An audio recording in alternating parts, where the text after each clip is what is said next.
After days of disruption following the U.S. military operation in Venezuela, American airspace restrictions over the Caribbean are being lifted. Airlines are now racing to restart flights after hundreds were canceled. Thousands of passengers remain stranded across the region. Normal operations, however, are still days away. The United States says Caribbean airspace restrictions imposed after the Venezuela operation will expire at midnight Eastern Time, allowing flights to resume. The curbs triggered the cancellation of hundreds of flights by major U.S. airlines after the military action and the capture of Venezuelan President Nicolás Maduro. United, Delta, and American Airlines say they are preparing to restart most Caribbean routes, with schedules quickly being rebuilt. American Airlines says it has added more than 3,700 extra seats, deploying larger aircraft to help clear the backlog of stranded passengers. Airlines warned recovery will take days, with aircraft and crews out of position and a full day's worth of passengers still stuck. The FAA says the airspace was closed due to safety risks from ongoing military activity, warning of potential threats from anti-aircraft weaponry. European and South American airlines also canceled flights, while British operators were advised to avoid areas near Venezuelan airspace. The disruption came after reports of a near mid-air collision last November involving a U.S. military tanker and a commercial jet. President Donald Trump confirmed the capture of Nicolás Maduro, saying U.S. forces could remain deployed as Washington asserts control. Late last night and early today, at my direction, the United States Armed Forces conducted an extraordinary military operation in the capital of Venezuela. Overwhelming American military power, air, land, and sea, was used to launch a spectacular assault. And it was an assault like people have not seen since World War II. It was a force against a heavily fortified military fortress in the heart of Caracas to bring outlaw dictator Nicolás Maduro to justice. This was one of the most stunning, effective, and powerful displays of American military might and competence in American history. And if you think about it, we've done some other good ones, like the attack on Soleimani, the attack on al-Baghdadi, and the obliteration and decimation of the Iran nuclear sites just recently in an operation known as Midnight Hammer. All perfectly executed and done. No nation in the world could achieve what America achieved yesterday, or frankly in just a short period of time. All Venezuelan military capacities were rendered powerless as the men and women of our military, working with U.S. law enforcement, successfully captured Maduro in the dead of night. It was dark. The lights of Caracas were largely turned off due to a certain expertise that we have. We are ready to stage a second and much larger attack if we need to do so. So we were prepared to do a second wave if we needed to do so. We actually assumed that a second wave would be necessary, but now it's probably not. The first wave, if you'd like to call it that, the first attack was so successful, we probably don't have to do a second, but we're prepared to do a second wave, a much bigger wave, actually. This was pinpoint, but we have a much bigger wave that America will never allow foreign powers to rob our people or drive us back into and out of our own hemisphere. That's what they did. Furthermore, under the now deposed dictator Maduro, Venezuela was increasingly hosting foreign adversaries in our region, and acquiring menacing offensive weapons that could threaten U.S. interests and lives. And they used those weapons last night.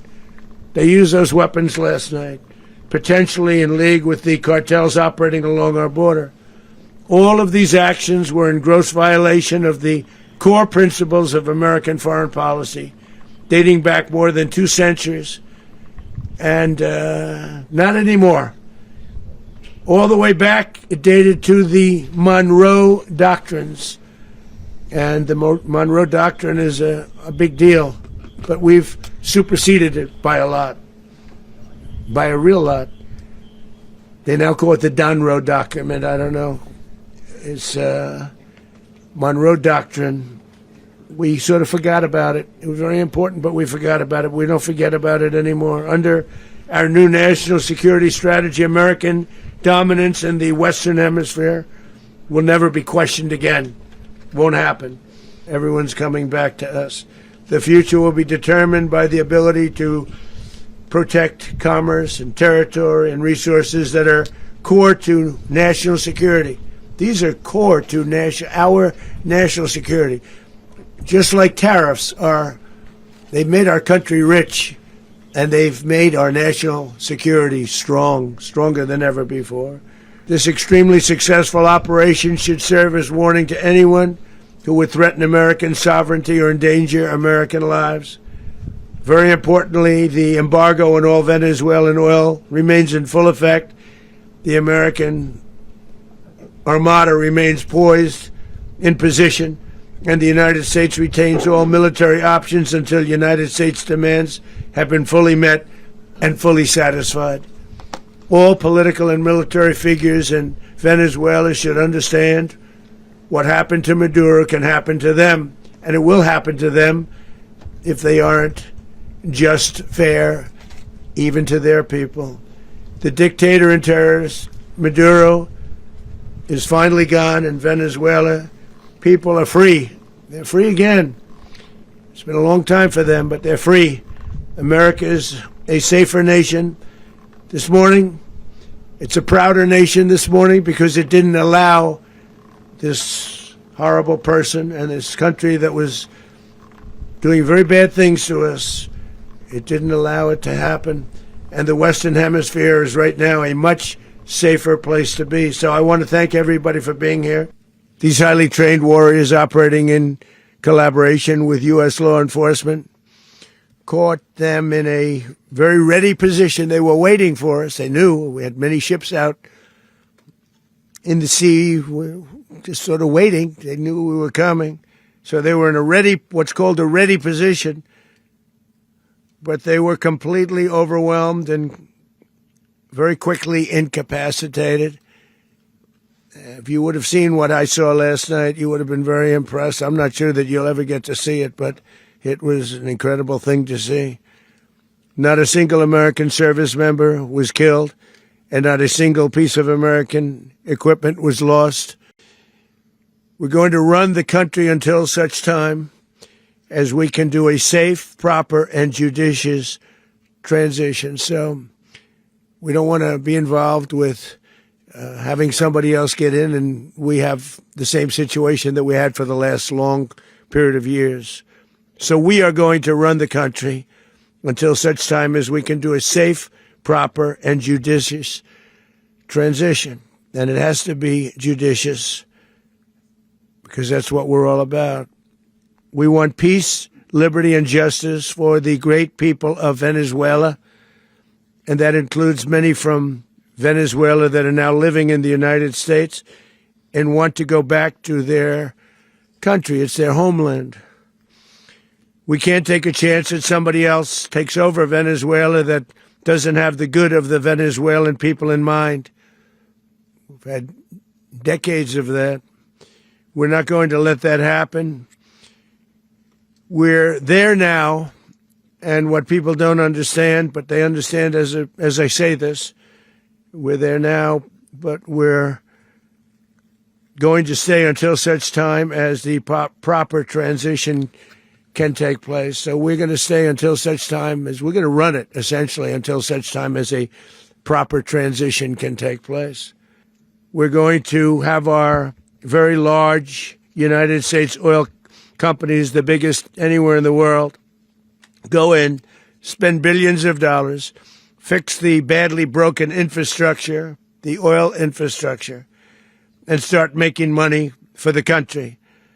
And we are ready to stage a second and much larger attack if we need to do so. So we were prepared to do a second wave if we needed to do so. We actually assumed that a second wave would be necessary, but now it's probably not.